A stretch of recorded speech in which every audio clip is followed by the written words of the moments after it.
ஆக்சுவலா. So patients பாருங்க 49 years old male presented with the chest pain, breathlessness. Breathlessnessனாலே நம்ம என்னதான் பார்க்க போறோம்? கம்ப்ரெஷன் டிசீஸ் தான் பார்க்க போறோம்.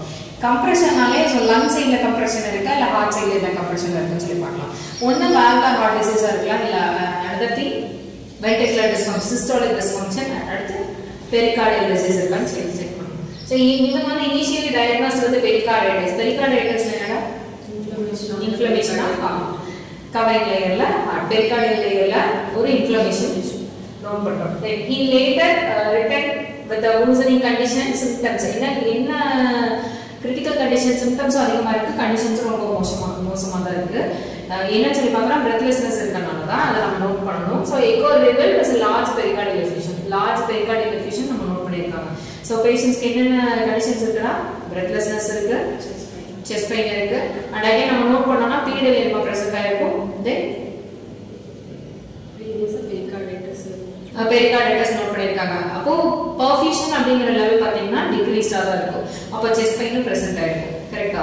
சரி, physical vitals examinations நம்ம செக் பண்ணும்போது பேஷண்ட்ஸ்க்கு வந்து 90-85 தான் நோட் பண்ணிருக்காங்க pressure.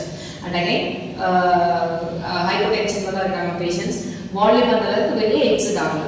compression அந்த அளவுக்கு அதிகமா இருக்கு, இன்கிரீஸ் இருக்கு. then heart rate அப்படினா 120 beats per minute. அப்ப tachypnea தான் இருக்காங்க பேஷண்ட்ஸ்.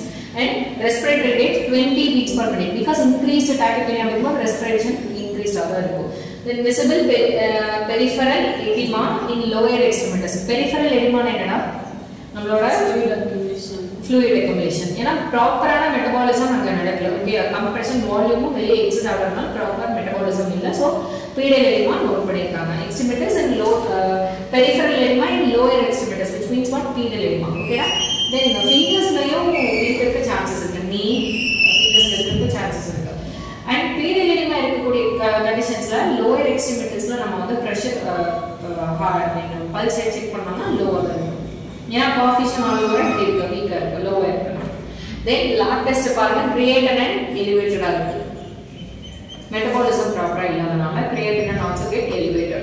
சரி, எக்கோ பண்ணலாம். நம்ம இப்போ மேஜரா பண்ணும்போது எக்கோல தான் பேஷண்ட்க்கு லார்ஜ் pericardial effusion. அப்போ 4 chamber window, short axis and parasternal window, apical 4 chamber, அடுத்து subcostal window செக் பண்ணனும். இதுல apical parasternal windowல நம்ம பாக்கும்போது பேஷண்டோட lateral side posterior sideல increased volume இருக்கு 2.5 ml. அதே மாதிரி apical sideல வந்து நம்ம செக் பண்ணும்போது apical 4 chamber windowலயும் 2.5 ml present ஆயிருக்கு lateral to the LV. Okay, RV sideல நம்ம பாக்கும்போது 1.5 ml present ஆயிருக்கு.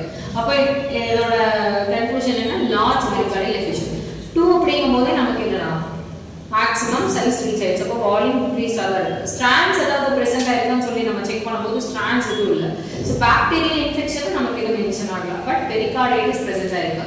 வால்வ்ஸ் எல்லாம் நார்மலா இருக்கா ஒன்ஸ் அகைன் நம்ம செக் பண்ணிக்கணும். அதுக்கு ஹெல்ப்ஃபுல்லா இருக்க விண்டோஸ் யாரு? good apical 4 chamber window, both mitral and tricuspid valve, aortic valve நம்ம செக் பண்ண முடியும். Okay, and sorry 5 chamber windowல apical valve நம்ம செக் பண்ணிக்கலாம். and short axisலயும் again செக் பண்ணிக்கங்க. என்ன விண்டோனா aortic short axis windowல tricuspid valve RVOT நம்ம செக் பண்ணிக்கலாம். plus mitral valve செக் பண்ண முடியுமா பாருங்க. mitral valve அதுல விசிபிள் ஆகுது. atrium சைடுல பாருங்க. and aortic valve செக் பண்ணுங்க. pulmonary ஏதாவது flow obstruction present ஆயிருக்கான்னு நம்ம செக் பண்ணிக்கலாம். ஓகே, இப்போ பேஷண்ட்ஸ்க்கு இங்க இருக்கக்கூடிய கண்டிஷன்ல பாத்தீங்கன்னா valvular will be okay because 2.5 ml இருக்கும்போது compression get increased ஆகும். அப்ப respiratory variation present ஆயிருக்கு சான்சஸ் இருக்கு. valve நம்மளால செக் பண்ண முடியுமான்னு கேட்டா invisible because artifact present ஆயிருக்கும். பேஷண்ட் collapse ஆகிறதுக்கு சான்சஸ் இருக்கும்போது கம்மியா தான் இருக்கும். respiratory variations இருக்குனால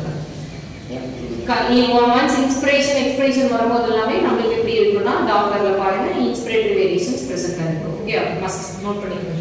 cardiac tamponade இருந்தாலும் large pericardial effusion நமக்கு present ஆகிறதுக்கு சான்சஸ் இருக்கு. and again IVC full for minimal RA collapse இருக்கு. minimal RA collapse contraction அப்போ RA get elevated, relaxation timeல RA get contracted.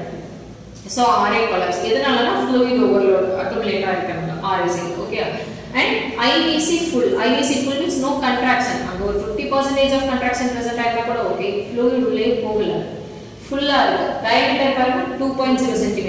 அப்போ பேஷண்ட்க்கு எப்படி தான் இருக்கும்? breathing difficulty must present ஆயிருக்கு. ஓகே, breathlessness, chest pain னு சொல்லி மென்ஷன் பண்ணிருக்காங்களே, அதுல ஒன் ஆஃப் த ரீசன் என்னன்னு பார்த்தா ஐபிசி ஃபுல்ல போடுவோம். Then again minimal respiratory variation. Doppler use பண்ணுவோம். Continuous wave Doppler or pulse wave Doppler. Pulse wave Doppler னா நம்ம TPI யூஸ் பண்ணுவோம். Tissue Doppler velocity பார்க்கலாம். இல்ல அப்படினா continuous wave Doppler னா நம்மளோட mitral ஏரியால fourth chamber உள்ள mitral ஏரியால pulse wave Doppler அப்படி யூஸ் பண்ணுவோம். அப்படி யூஸ் பண்றதுனால என்ன ஆகும்னா நம்மளோட respiratory variations இம்ப்ரூவ் பண்ண முடியும். Okay, respiratory variation inspiratory expiratory changes இருக்கும். Inspiration அப்போ peakல இருக்கக்கூடிய E wave, expiration அப்போ down ஆகும். Peak down அப்படின்னு சொல்லி நம்மளோட ஹார்ட் ரேட்டுக்கு ஏற்ற மாதிரி வேரியேஷன்ஸ் வந்துட்டே இருக்கு. ஓகே, பீக்கும் பிரசன்ட் ஆகிருக்கு டாப்ல. Okay, so minimal respiratory variations also noted. Fine. Next இசிஜில பாருங்க. நம்ம ஏன் இங்க எல்வி அசஸ் பண்ணல அப்படின்னா நம்மளால எல்வி என்ன பண்ண முடியாது, அசஸ் பண்ண முடியாது. ஒன்ஸ் வீடல் எலிமா அப்படிங்கும்போது it leads to heart failure. Condition என்ன leads to heart failure symptoms தான். பிரெத்லெஸ்னஸ் பிரசன்ட் ஆகிருக்கு, செஸ்ட் பெயின் இருக்கு. ஸோ இப்போ 2.5 ml இருக்கும்போது நம்மளால அசஸ் பண்ண முடியுமான்னு கேட்டால் கொஞ்சம் டிஃபிகல்ட் தான். பேஷண்ட்னால கோஆப்ரேட் பண்ண முடியாது, டிஃபிகல்ட் தான். பட் நம்ம டாப்ரைட் பண்ணதுக்கு அப்புறம் நம்மளால அசஸ் பண்ண முடியும். பட் ஆல்மோஸ்ட் டாப்ரைட் பண்ணிட்டா பேஷண்ட் என்ன இருக்க சான்ஸ் இருக்கு, ரெக்கவர் ஆகிறதுக்கு சான்ஸ் இருக்கு. ஸோ இசிஜி பாருங்க, low voltage ECG. Low voltage என்னன்னா ஆம்ப்ளிட்யூட் எல்லாமே டிக்ரீஸ் ஆகும். ஸோ பீக்ல இருக்கக்கூடிய QRS அந்த 2 and more large boxes complete ஆகிருக்கக்கூடிய QRS என்ன ஆகும் அப்படின்னா டவுன் ஆகும். Small box one large box கூட ஹைட் வந்துருக்காங்க. ஓகே, ஏன் அந்த அளவுக்கு ரீச் ஆகல அப்படின்னா pressure get down.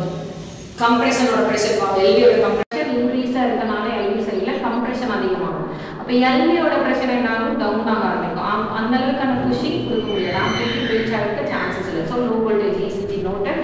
STD changes uneven contraction STD changes present ஆகும். மஸ்ட் பர்ஃபியூஷன் ப்ராப்பரா இருக்காது. ஸோ டாக்கிகார்டியா 120 beats இருக்கும்போது டாக்கிகார்டியா.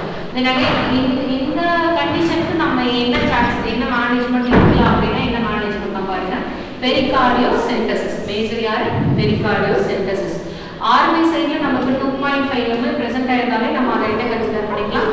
ஸோ மேனேஜ்மெண்ட் சைட்ல நம்ம பார்த்தோம்னா பெரிகார்டியோ சென்டசிஸ் தான் டேப் பண்ணி ஒரு நீடில் இன்ஜெக்ட் பண்ணி 2.5 ml ரேஞ்ச்ல இருக்கக்கூடிய வால்யூமை இன்ஜெக்ஷன் மூலமா நம்ம வெளியே ட்ரெயின் அவுட் பண்றதா பெரிகார்டியோ சென்டசிஸ். அகைன் பெரிகார்டியல் விண்டோ பயாப்சி ஏதாவது எடுத்து நம்ம ஸ்ட்ரெயின் பிரசன்ட் ஆகிறதுனால செக் பண்ணணுமா அப்படிங்கிற ஒரு விஷயம். நெக்ஸ்ட் மெடிக்கல் மேனேஜ்மெண்ட்ல ஆன்டி இன்ஃப்ளமேட்டரி. பிகாஸ் என்ன பெரிகார்டியோ சென்டசிஸ் இருந்தனால பெரிகார்டைட்டிஸ் இருந்தனால ஆன்டி இன்ஃப்ளமேட்டரி. தென் ஸ்டீராய்ட்ஸ், ஏதாவது பாக்டீரியல் வைரல் இன்ஃபெக்ஷன் ஆட்டோஇம்யூன் டிசீஸ்னால இருக்குன்னு சொல்லி ஸ்டீராய்ட் யூஸ் பண்ணணும். யூஸ் பண்ணும்போது பேஷண்ட்ஸ்க்கு கொஞ்சம் எந்த அளவுக்கு ப்ரெக்னாசிஸ் இருக்குன்னா ரொம்ப சிவியராக தான் இருக்காங்க பேஷண்ட். பிரீத்திங் டிஃபிகல்ட்டி, ஐவிசி கொலாப்சபிளா இல்லாமல் எல்விடிடி ப்ளஸ் ப்ரெசென்ட் ஆகிருக்கு அப்படிங்கும்போது பேஷண்ட்டோட ப்ரெக்னாசிஸ் புவராக தான் இருக்குது. But minimal